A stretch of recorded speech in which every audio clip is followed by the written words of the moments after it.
Hi folks, and welcome to another video. Today I'll be sharing the 3 books I got in WHSmith when I was camping this time last week, at the time of filming, but pretty much like the end of July.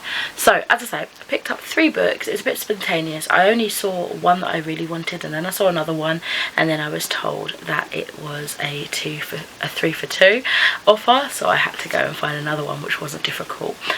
So let's get started. So the first book that I was really excited by was one that I had seen on NetGalley, but unfortunately didn't get granted for, which was fine, and that is Powerless by Lauren Roberts, published by Simon & Schuster. And this is, I think it's like romantasy, so romance fantasy. Only the extraordinary belong in the kingdom of Ilya. The elites have possessed powers for decades, gifted to them by the plague, while those born ordinary are just that, banished from the kingdom of Ilya and shunned from society. No one knows this better than Payden Grey, an ordinary posing as a psychic to blend in with the elites. When she unsuspectingly saves one of Ilya's princes, Kai Azar, she's thrown into the Persian trials, a brutal competition showcasing the elites' power. If the trials and the opponents within them don't kill her, the prince she's fighting feelings for will if he discovers that Payden is completely ordinary. Be swept away by the first in the epic and sizzling fantasy romance trilogy taking the world by storm. And the cover is definitely something that sold me to it. It says hunted, hunter, destined for each other. It just sounds amazing, and romantasy is like a subgenre I've really been adoring of late, so I'm just very hopeful to completely be invested in this and adore it.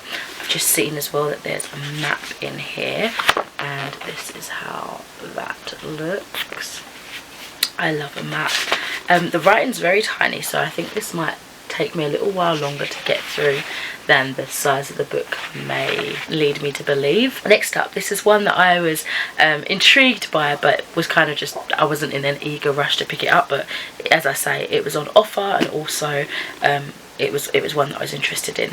And this is Gwen and Art Are Not in Love. I saw people with the editions that you could scratch like in the heart. I think it was like a scratch, what do you call it, a lottery ticket kind of thing, but not a lottery ticket, just that sort of texture. It says the path to true love never did run straight, and this is by Lex Croucher, and it is published by Bloomsbury, and I think this is LGBTQIA plus representation. Arthur de Lacy is, in Princess Gwen's opinion, the devil incarnate.